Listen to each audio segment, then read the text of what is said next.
Good day. The purpose of this presentation, although ostensibly to discuss the asymptotic normality of the total claims of an insurance company, is really to introduce the viewer to the idea that there is more than one central limit theorem. And in particular, we will be discussing what is known as the Lindeberg central limit theorem. We will then show that this theorem has an application to the distribution of the total claims of an insurance company, although the applications of that are much greater. So the game plan to do this will be to take us through the introduction. We'll discuss some of the history behind the central limit theorem.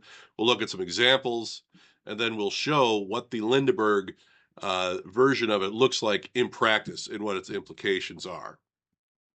So here we go. The first thing to keep in mind when we're discussing these things is that actuaries have a reason to consider distributions other than normal. In particular, when we're speaking about claims, we often use what we refer to as distributions with heavy tails. And so in a previous presentation, we discussed the work of, say, Charles Hewitt, and he applied the gamma distribution to claim loss, claim severity. You might also consider Pareto distributions, log normal distributions, Weibull distributions, anything that has a heavy tail. And the reason that you care about such things is because we know that insurance claims, well, sometimes things get a little out of hand. Sometimes juries come back with wild verdicts.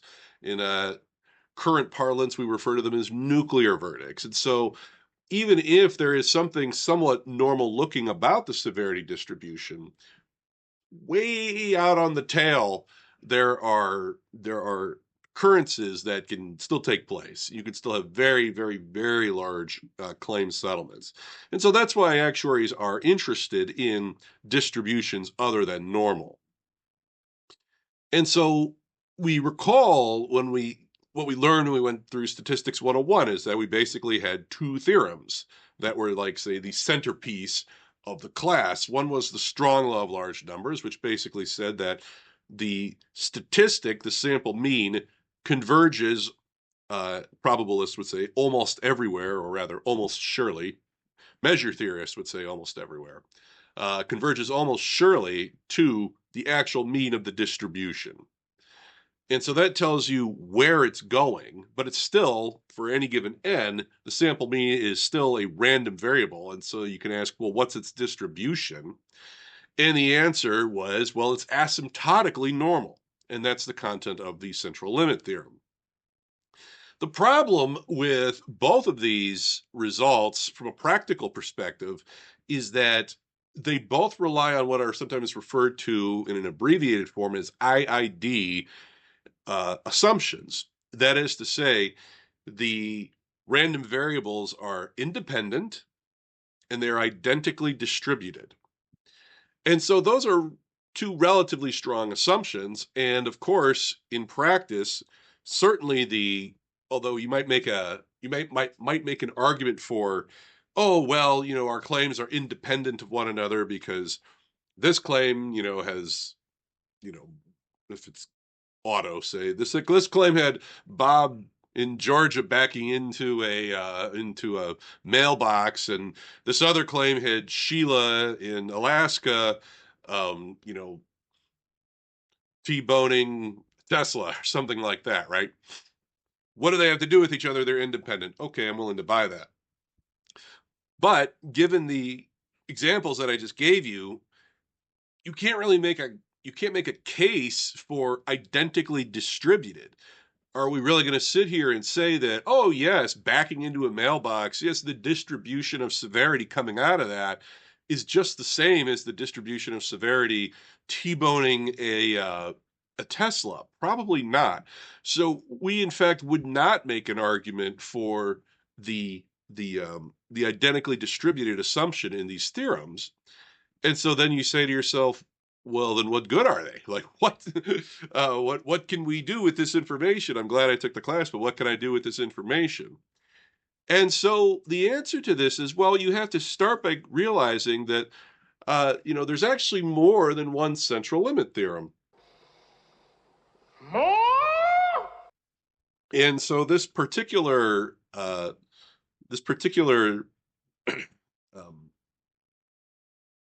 theorem is essentially named by George Polya in 1920. He says he's writing in German, really. He's writing in the Mathematische Zeitschrift, and he writes, generally known that the appearance of the Gaussian probability density can be explained by one and the same limit theorem, which plays a central role in probability theory. So that's from whence the name comes, okay? But as far as we can tell, it goes back to the 1700s with Abraham de Moivre, and he basically, if you read the work in which he does this, he's basically trying to approximate probabilities associated to a binomial distribution, and he winds up using something very similar in kind to a normal distribution. And the reason why he's doing this is because, again, this is 1733. He does not, in fact, have all the computational resources at his disposal that we have today. And if you've ever tried to do calculation with the binomial distribution for even a modest number of trials, just the numbers get out of control real quick. The calculations get out of control real quick. So he needed something to approximate those results. And so then after that, Laplace comes along in 1822, 1812, and he uses the normal distribution to approximate even more complicated distributions. And in fact, there is not only a single book written on the history of the central limit theorem. The one I used for this video was the one by Fisher, his book, A History of the Central Limit Theorem from Classical to Modern Probability. But even in that book, Fisher has a paragraph where he lists other books about the central limit theorem. So there's quite a lot of material written on the history of the theorem.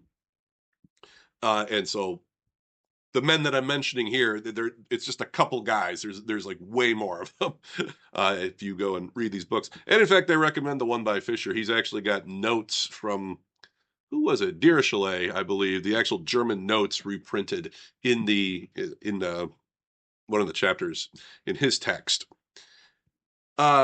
Interesting point about Laplace here. If you ever actually look at the proof of the central limit theorem and its grand generality, one of the things you note is they make use of what are known as characteristic functions. And you say to yourself, gee whiz, that looks an awful lot like a Laplace transform. Well, that's the reason why, is because Laplace was one of the people who worked on this problem, and he introduced the idea of using characteristic functions. Like I said, the fellow that with whom we're going to concern ourselves today is Lindeberg. He wrote the version of the theorem that we'll be discussing today. That came in 1922.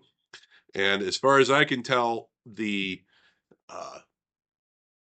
most general formulation of the central limit theorem that you can find comes to us from Moyer in 1953. And she was looking at, so instead of your random variable just taking numbers as its values, it took as its values elements of a Hilbert space. So a great deal of work has been done to generalize the results of the central limit theorem. There are, in fact, many central limit theorems. Before proceeding from the historical perspective, I want to draw your attention to a paper by Lacam, who wrote also on the history of the central limit theorem, and opened his paper with the following. In the beginning, there was de Moivre, Laplace, and many Bernoullis, and they begat limit theorems. And the wise men saw that it was good, and they called it by the name of Gauss. Then there were new generations, and they said that it had experimental vigor, but lacked in rigor. Then came Chebyshev, Lyapunov, and Markov, and they begat a proof. And Polya saw that it was momentous, and he said its name shall be called the Central Limit Theorem. Then came Lindeberg, and he said it was elementary, for Taylor had expanded that which needed expansion, and said it twice. But Levi said that the Fourier transforms are characteristic functions. And he said, let them multiply and bring forth limit theorems and stable laws. And it was good, stable, and sufficient. But they asked, is it necessary? Levi answered, I shall say verily unto you, that it is not necessary, but the time shall come when Gauss will have no parts, except that they be in the image of Gauss himself, and then it will be necessary. It was a prophecy. And then Kramer announced that the time had come, and there was much rejoicing. And Levi said that it must be recorded in the Bibles, and he did record it. And it came to pass that there were many limit theorems, and many were central, and they overflowed the chronicles. And this was the history of the Central Limit Theorem. Okay, so before proceeding to Lindeberg and its application in actuarial science, I want to go through a few examples here and illustrate what the central limit theorem, the typical one that you find, what it even means. Because I don't think that, at least when I was in school, that this was demonstrated in any sort of way. And so we'll look at it for the gamma, Weibull, and log normal distributions. And so keep in mind, again, that when these guys are formulating the central limit theorem, they are doing theoretical math, but they don't have the computational capacity that we do. And so everything that they're doing theoretically, but they are unable to generate any set of large number of examples to help themselves with this, to try to improve their intuition. But we do. So let's use it. So for each one of these distributions, I'm going to assume they have approximately mean 12,500 and a variance of approximately 1/2 of 150,000 squared. Now, why approximately? Well, you'll find out later. Why these numbers? Well, because I was trying to think in terms of the severity of certain lines of business and also the standard deviation that goes along with it. And um, the standard deviation when you're talking about claim severity is often multiples of the mean, and so that's what's going on here.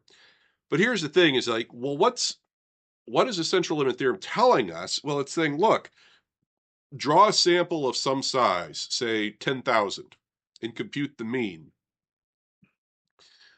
The distribution of the mean is normally distributed. Well, what does that mean? Well, what it means is that if you did that process a bunch of times, drawing a sample of size 10,000, computing the sample mean, drawing a sample of size 10,000, computing the mean, drawing a sample of size 10,000, computing the mean. When you take all of those means, those sample means, when you take all of the sample means, not the original distribution, the sample means, what happens is that uh, they will look normally distributed. If you make a histogram, it'll look normally distributed. If you look at the uh, empirical cumulative distribution function, which comes from that, it should look very similar to a one coming from a normal distribution. And so what we're going to do is, because we have the computational capacity, we're going to do just that. We're going to draw a sample of size 10,000, and we're going to compute a mean. And then we're going to do that a million times. And then we're going to see what happens. So, without further ado, the original distribution, and that's the beauty of the central limit theorem, right? It's almost a something for nothing theorem. No matter what your starting distribution is, your sample mean is asymptotically normally distributed. So we started with a gamma distribution that had this mean and this variance, all right? And then we drew from that 10,000 times. We calculated the sample mean. We drew from it 10,000 times. We calculated the sample mean. We did that a million times. And what happened when we did that a million times? Well, we got something with a mean that's very similar, which is what it should be, and a variance that's roughly 10,000 times less than the variance of the original distribution, which is also good. So when we plot then the PDF, what are we expecting? So this is a normal curve here. This is a normal density function. And in our case, because the sum of gammas is gamma again, and then a gamma divided by a constant is again gamma, we actually, ahead of time, we could calculate the theoretical distribution of the sample mean, and that's the orange here. That's what that looks like. But then the other thing is that because we did this a million times, we've got an empirical CDF. From that, we can calculate, and I know this is going to sound odd at first, you can calculate an empirical PDF.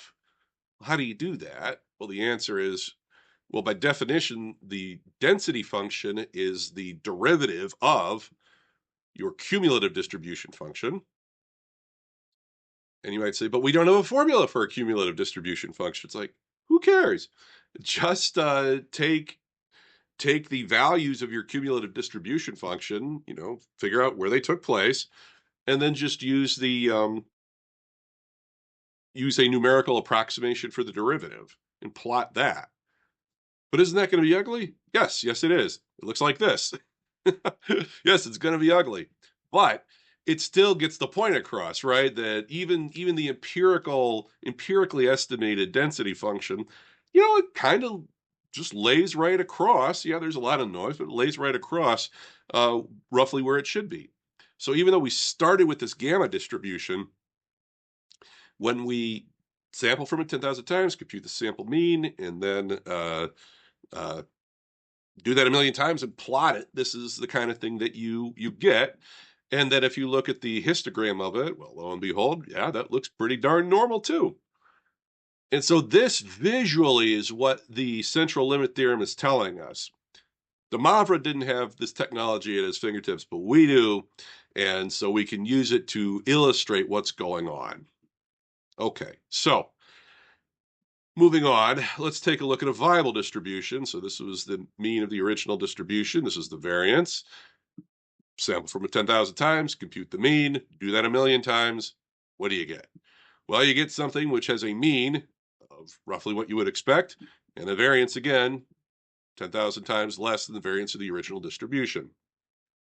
How does it look? Well, there's the PDF that we're expecting. That's our density that we're expecting. That's a normal density. Now, in this case, the sum of variables is, I don't know.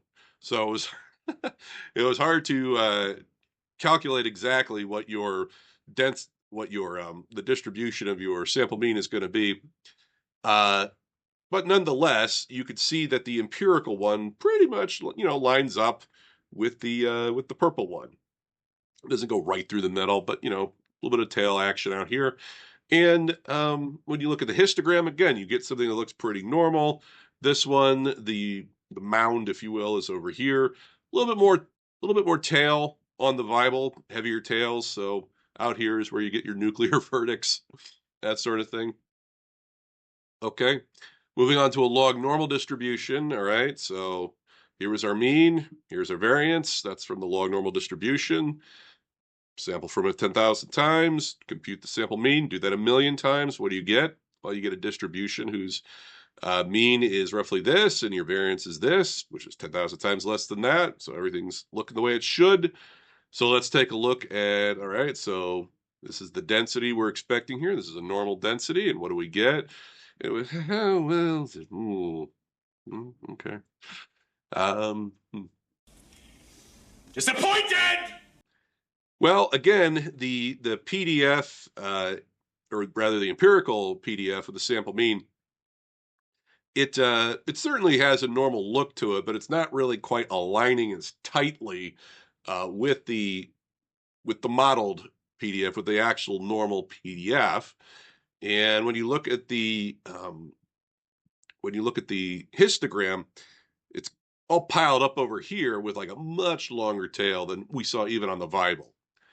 And so a reasonable question at this point would be something like, hey, dude, I was with you at the gamma, pretty much with you at the Bible. This one just doesn't seem to be lining up as well. So, well, what's going on?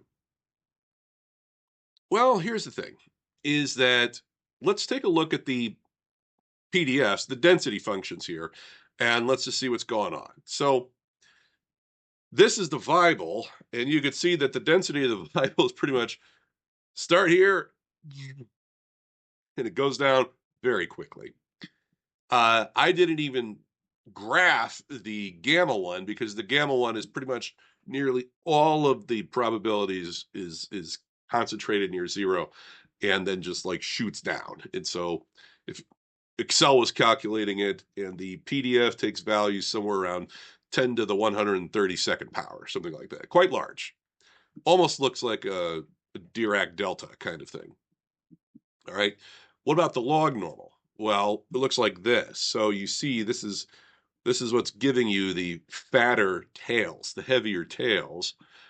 And that's kind of what's driving this. And so when you say, geez, it just doesn't seem like it's adhering as much to the normality as we would like, it's like, yeah, well, graphically, we're getting a sense about why we're seeing heavier tails here. Here's something else.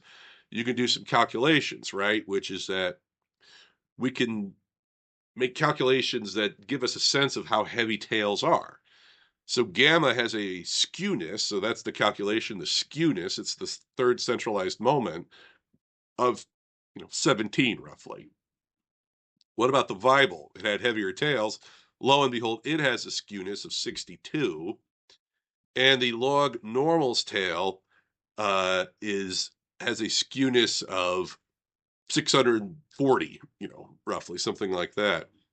And you can actually figure out the exact point at which the heaviness takes over on the log normal tail. It's heavier than gamma past 3 million, and it's heavier than Weibull past 7.7 million. And so that's what's going on here, is that the reason that the sample mean was not adhering as nicely to the normal distribution for the sample mean is that, well, it's got a heavier tail. And so then you might say, well, that's great, but I thought we wanted to assume normality here. Don't we have any sense of goodness of approximation? And the answer is yes, we do. In fact, there's something called the Berry-Esseen theorem. Okay, and so this comes to us courtesy of Carl Gustav Esseen and Andrew C. Berry in 1942 and 1941, respectively. So there is a sense of it. And what is that? Well, it provides a bound on the convergence of the distribution using the absolute value of the third central moment, which we just discussed in the skewness. And so basically, it's if this is the distribution of your sample mean, and this is just your standard normal distribution, uh, then you can actually calculate. You can get an upper bound on how close those guys are to each other. And what is that upper bound? Well, this piece of it right here, the expected value of the original distribution minus its mean, this thing over 3. This is very similar to the skewness calculation. Uh, but now we have the square root of n here and this 0.8. 0.8, 0.8, 0.8. Where does 0.8 come from? Well, again, it turns out that the number here, mathematicians have been whittling away at it for years. And so originally this number was larger. This 0.8 to us comes from Van Beek in 1972. And for instance, Peter Hall has made the early part of his career calculating the accuracy of the normal distribution in all sorts of different cases. So much so that he wrote a book in 1982 called Rates of Convergence in the Central Limit Theorem. So again, the richness underlying the Central Limit Theorem is quite grand. So what this is saying is that, hey, look, if it's not sufficiently normal for you, maybe you need to up your sample number. So okay, fine, let's do that. So we're going to sample from the exact same distribution that we did last time, except now instead of taking a sample size 10,000, we're going to take a sample size of 1 million. And so once we do that, now things look great. And the log normal count, or the histogram of it, looks much more normal for us. Okay, so before proceeding to Lindeberg and talking about the asymptotic normality of the total claims of an insurance company, I wanted to illustrate what the central limit theorem in its basic form is telling us even in the first place. And basically what it's saying is, if you want to visualize it, you have to calculate many sample means. But we can do that. So we did it. Okay, on to Lindeberg. So what's Lindeberg telling us? So I'll speak through this equation here in a second, but basically the question becomes, hey, we've got the central limit theorem. It relies on these two assumptions, IID, independent and identically distributed.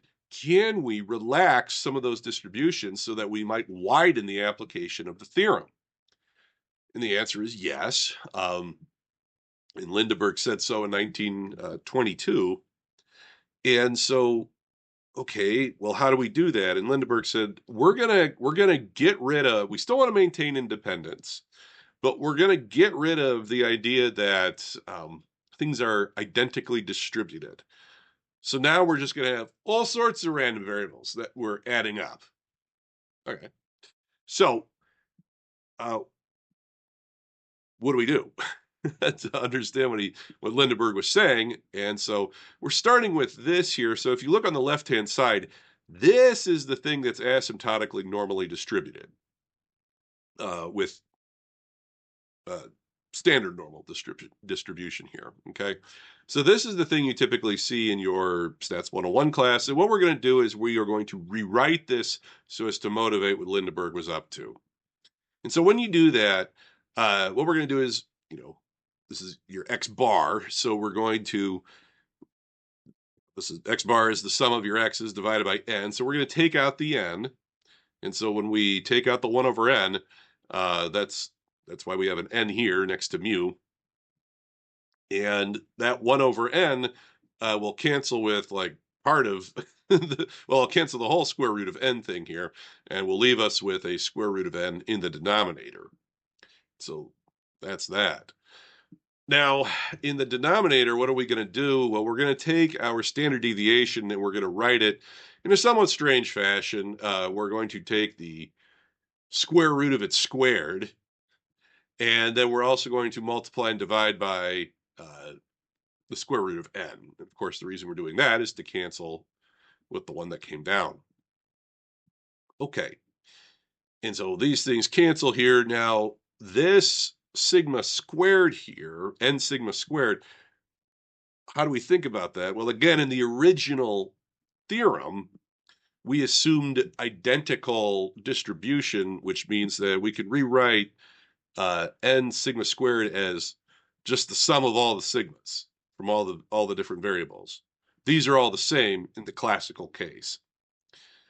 Similarly, up here, we're going to write n mu as the sum of all the mu's, which again, in the classical case, each one of these mu k's is the same thing. But now what we've done is we've taken the classical formula, right, and we've written it in terms of its individual parts. And the reason we've done that is because we want to now assume that these things are not, in fact, the same, and then see what happens. So the classical theorem says this thing is asymptotically standard normal distributed. We'd like to make a similar claim about this thing in the case when these mu k's are different and these sigmas are different.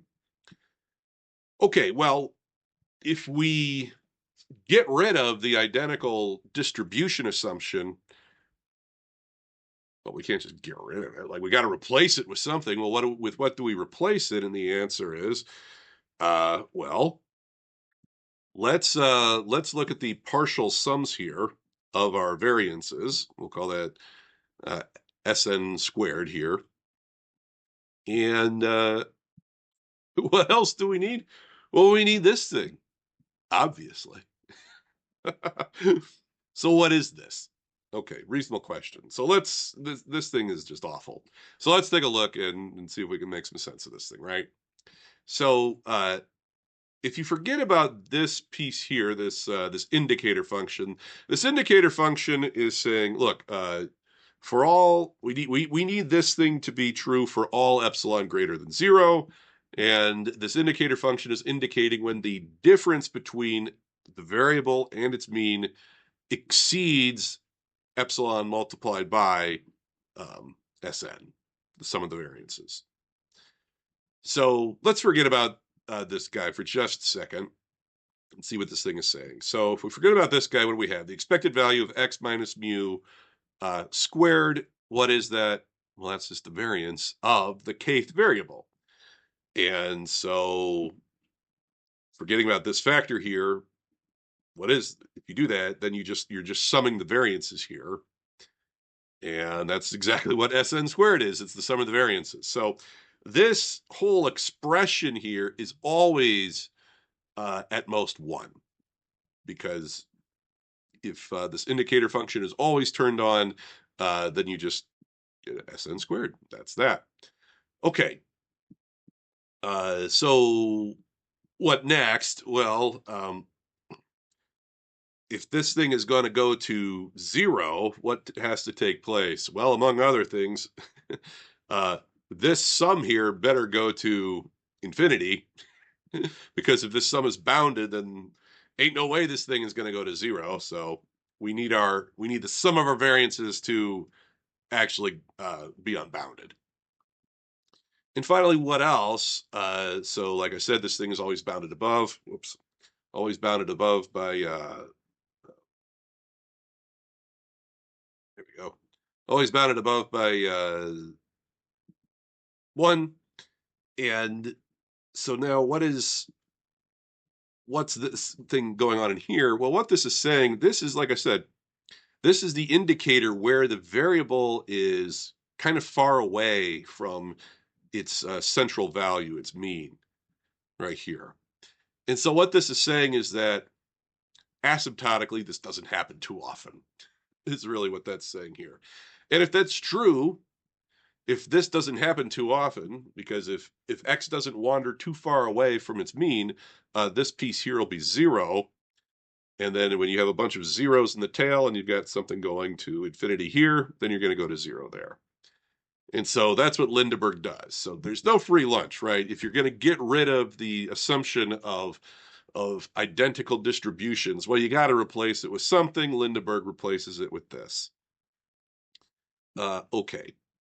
Now, for our purposes, you might say, okay, this is kind of a technical criterion, Ian. How does this map on to application? And the answer is, well, here's the thing, is that if your x's are uniformly bounded, that is to say, if your variables are uniformly bounded, then it's trivial to show. I mean, it's a math proof, but it's trivial to show that this holds.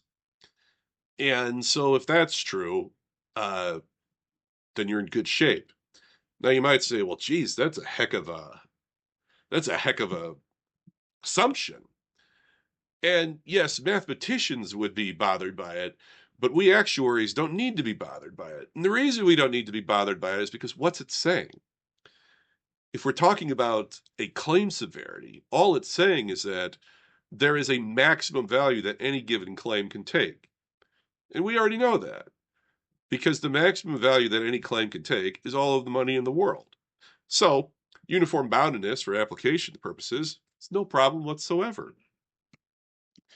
Okay.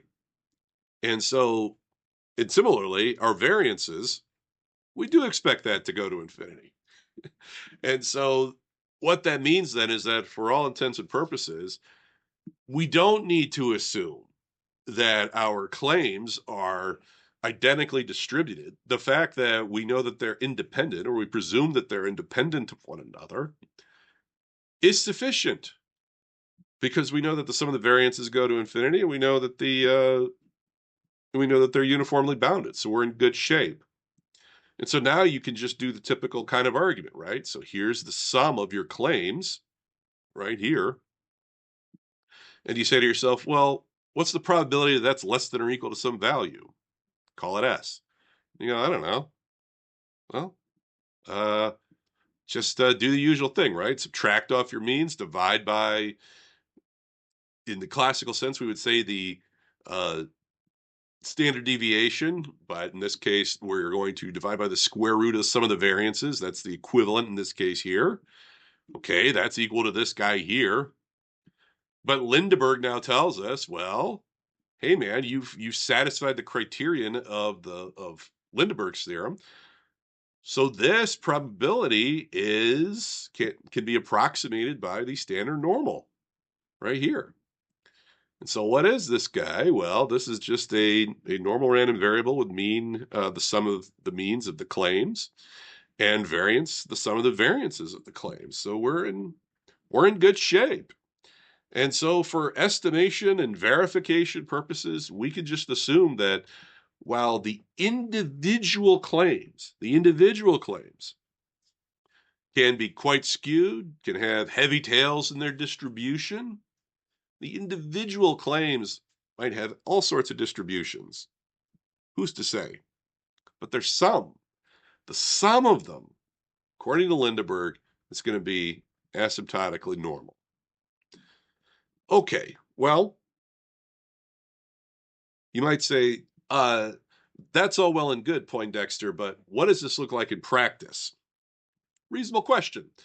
And so now what we're going to do is, just like in the first part of this discussion here, we showed examples of what the central limit theorem looks like in practice, the classical central limit theorem. We are going to show what the Lindeberg version of it looks like in practice. And so here's how we're going to do it. We are going to try to violate the identical distribution assumption as vigorously as possible.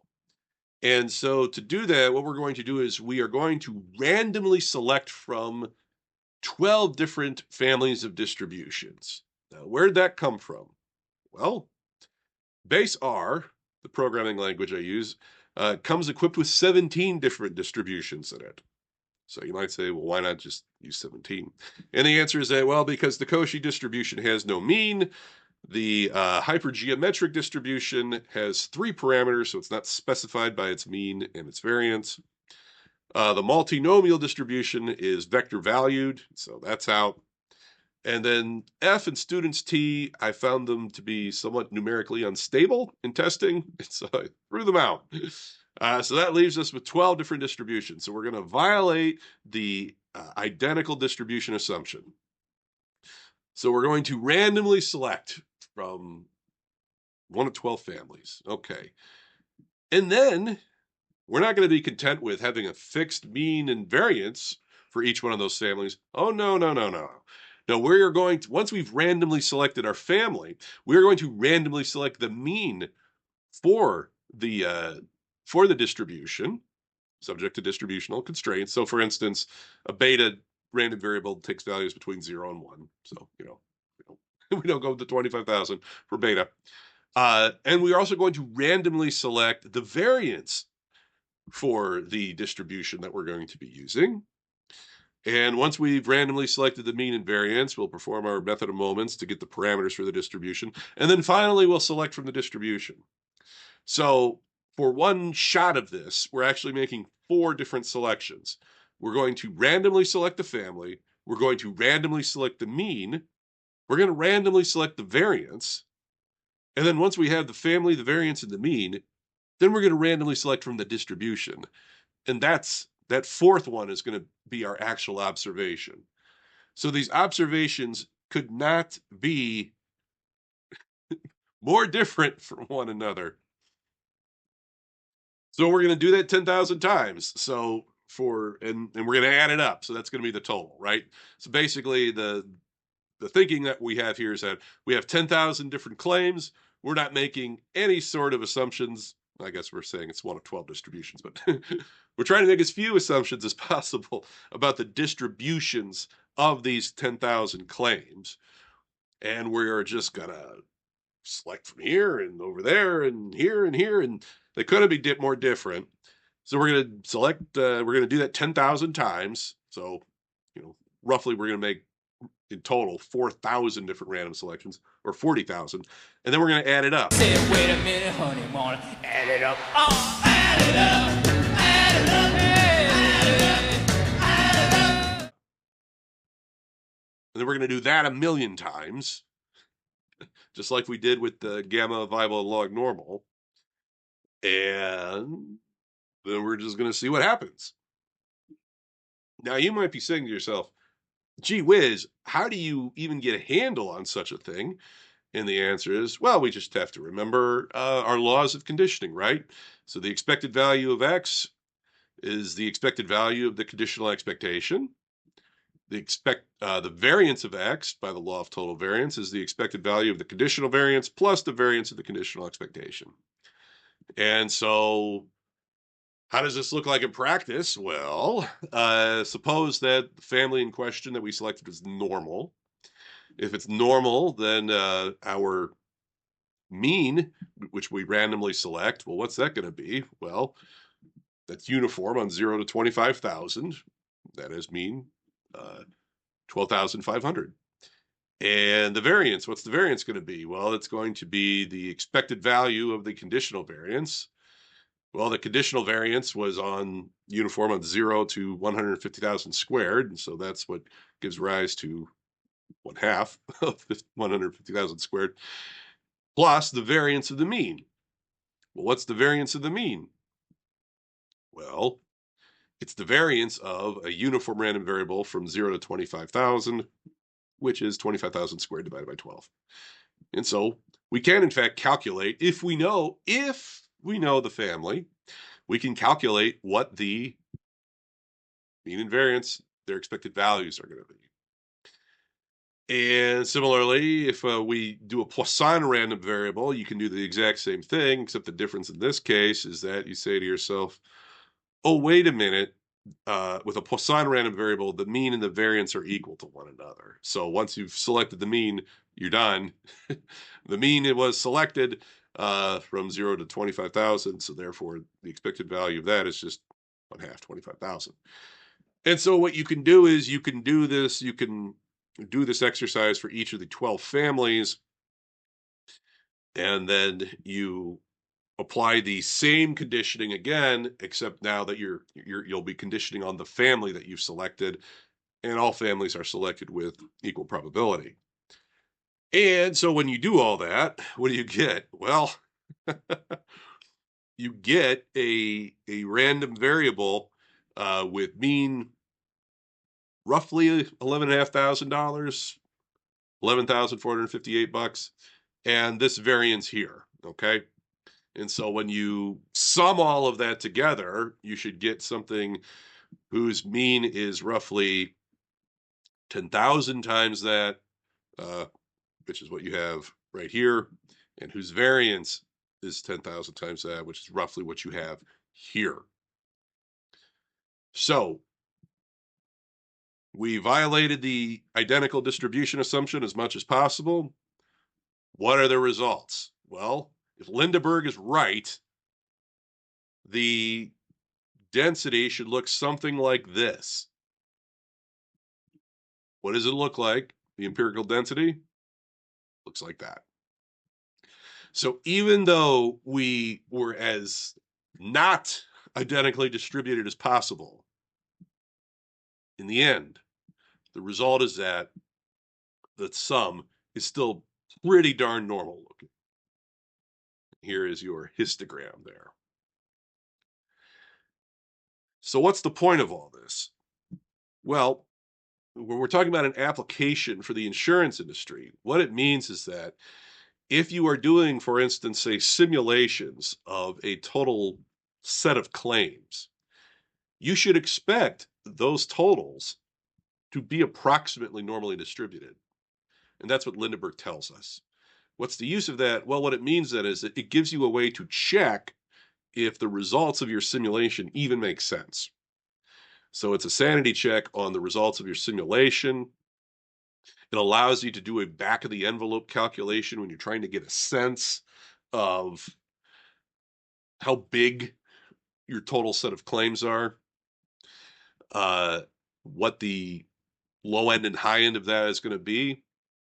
And finally, it allows you to sort of, if you will, slough over technical details when you are communicating these results to stakeholders who might not be technical. And the reason for that is that most people understand the bell curve. Most people understand things that look like that. Most people have seen that at one point in time in their life. And what this allows you to do is it allows you to go into those meetings and draw those graphs and know that while, yeah, it might not be absolutely 100% normally distributed, it's approximately so. And so therefore you can draw those graphs with impunity. You can calculate, say, if you have a high end of 70% and a low end of 30%, something like that. You can look at the centiles from the empirical runs that you perform, the simulations that you perform. You could figure out what normal curve is going to have that. And then you can draw that curve. And you can say with honesty that what you're showing them is really indicative of what is taking place in the simulations for the total value of a set of claims. I hope you have found this presentation to be useful. If you have any questions, please leave them in the comments. I am Ian Dieters, and I thank you for watching Full Metal Analysis. They're in a petri dish, late one.